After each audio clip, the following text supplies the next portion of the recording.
Hello students, Vinita Hindi class में आपका स्वागत है। आज हम यहाँ कक्षा 9 की पुस्तक कृतिका शुरू करने जा रहे हैं, जिसका पहला पाठ इस जल प्रलय में फणीश्वर नाथ रेणु द्वारा रचित है।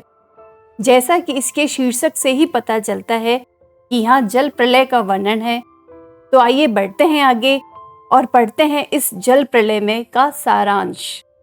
लेट्स स्टडी पाठसार ऑफ इस जल प्रलय में।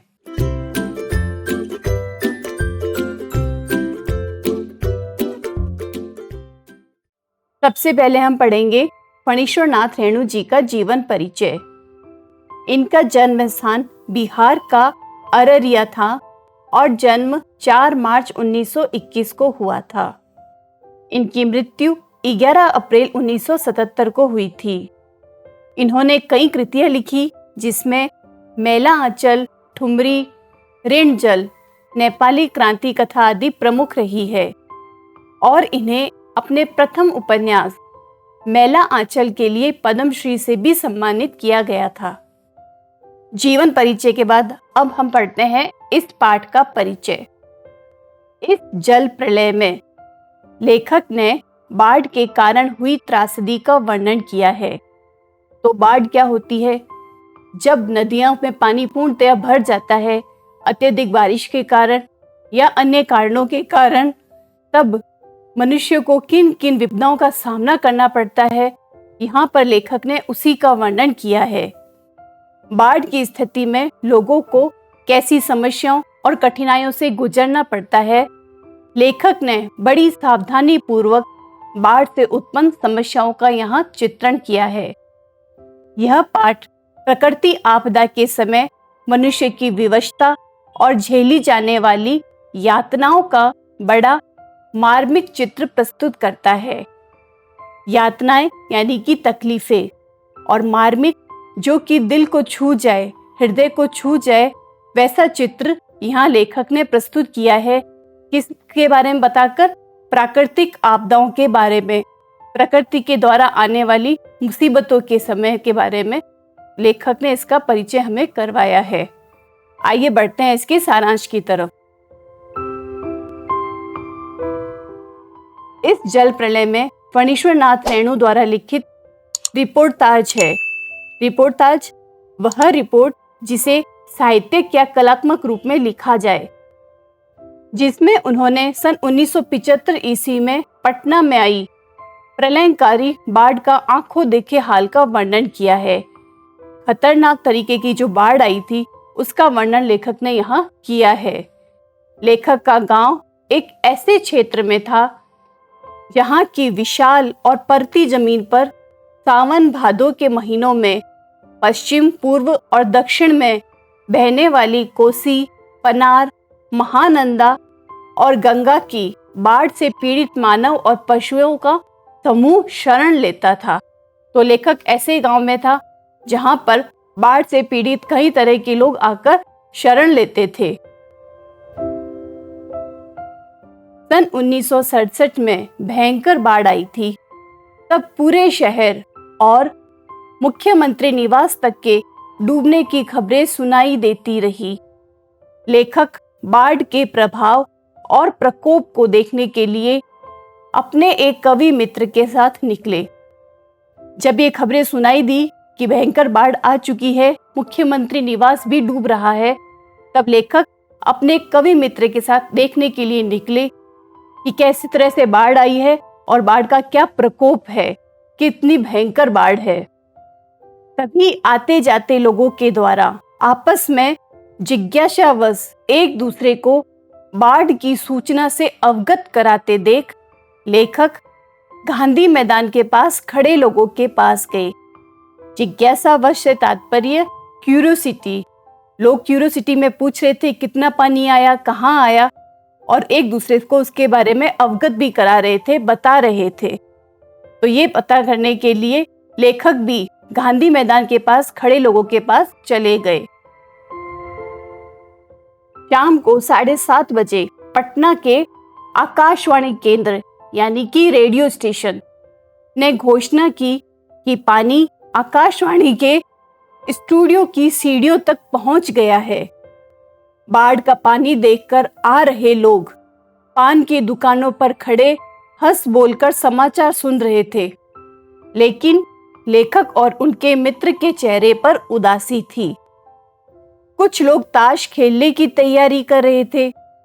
राजेंद्र नगर चौराहे पर मैगजीन कॉर्नर पर पूर्ववत पत्र पत्रिकाएं बिक रही थी।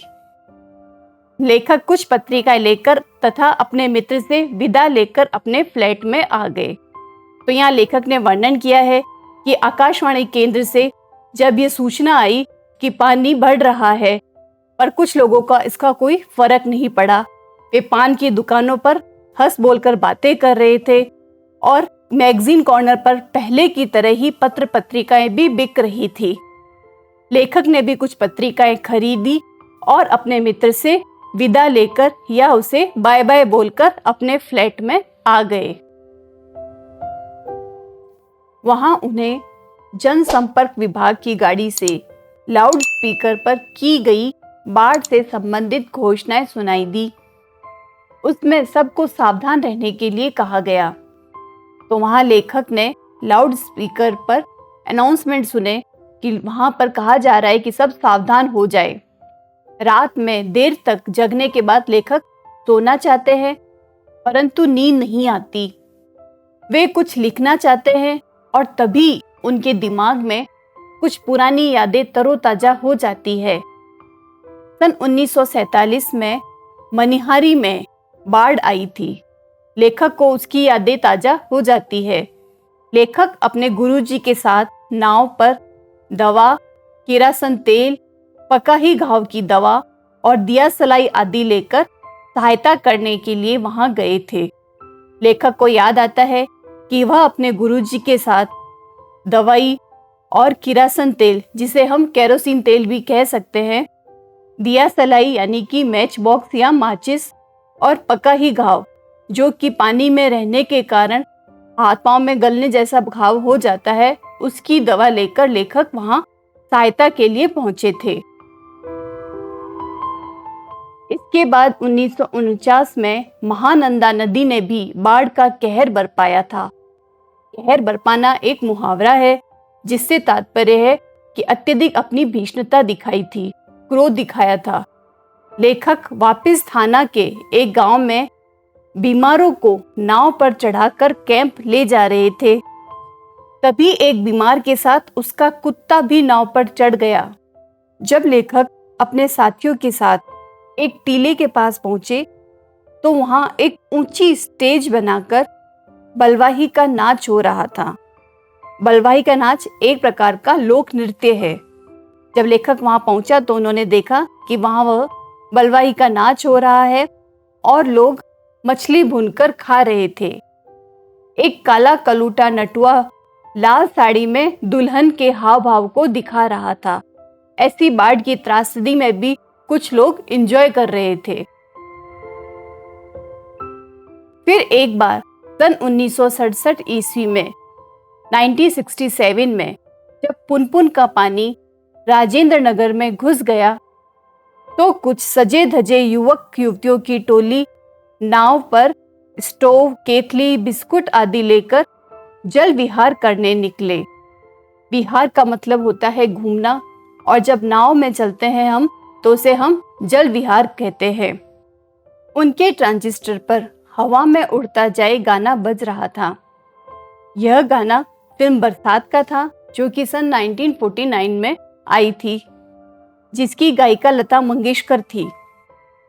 जैसे ही उनकी नाव गोलंबर पहुंची और ब्लॉक की छतों पर खड़े लड़कों ने उनकी खिल्ली उड़ानी शुरू कर दी तो वे दुम दबाकर हवा हो गए। जो लोग छतों पर खड़े थे वे उनकी खिल्ली उड़ाना शुरू कर चुके थे, उनका मजाक बना रहे थे। तो उससे शर्मिंदा होकर वे जो जल विहार पे निकले युवक युवतियां थी वे दुम दबाकर हवा हो गए, यानी कि वहां से फटाफट चले गए, तुरंत रवाना हो गए। रात के 2:30 बजे का समय था और पानी अभी तक वहां नहीं आया था। लेखक को लगा कि शायद इंजीनियरों ने तटबंध ठीक कर दिया हो। तटबंध किसे कहते हैं? बांध को। लेखक को लगा कि शायद बांध ठीक हो गया है अब यहाँ पर पानी नहीं आएगा। तो लेखक सुकून से सो गए। लेखक को नींद आ गई। सुबह 5:30 बजे जब लोगों ने उन्हें जगाया तो लेखक ने देखा कि सभी जागे हुए थे और पानी मोहल्ले में दस्तक दे चुका था। दस्तक किसे कहते हैं? नॉक को। कोई अपने आगमन की जिस तरह से सूचना देता है तो हम कहते हैं कि उसने दस्तक दी है। तो पानी मोहल्ले में दस्तक दे चुका था, मोहल्ले में आ चुका था। चारों ओर शोर, कोलाहल, चीख पुकार और पानी की लहरों का नृत्य दिखाई दे रहा था। चारों तरफ चीखें सुनाई दे रही थी और पानी की लहरें ऊपर नीचे ऐसे लग रहा है जैसे कि कोई डांस कर रही हो। चारों ओर पानी ही पानी दिखाई दे रहा था और पानी बहुत तेजी से चढ़ रहा था। लेखक ने बाढ़ का दृश्य तो अपने बचपन में भी देखा था, परंतु इस तरह अचानक पानी का चढ़ आना उन्होंने पहली बार देखा था। तो स्टूडेंट्स, इस पाठसार के बाद अगले वीडियो में हम इसके प्रश्नोत्तर करेंगे। तो हमसे जुड़े रहिए, वीडियोस को लाइक करें, शेयर करें और चैनल अगर सब्सक्राइब नहीं किया है तो प्लीज़ सब्सक्राइब भी करें। Thank you and all the best.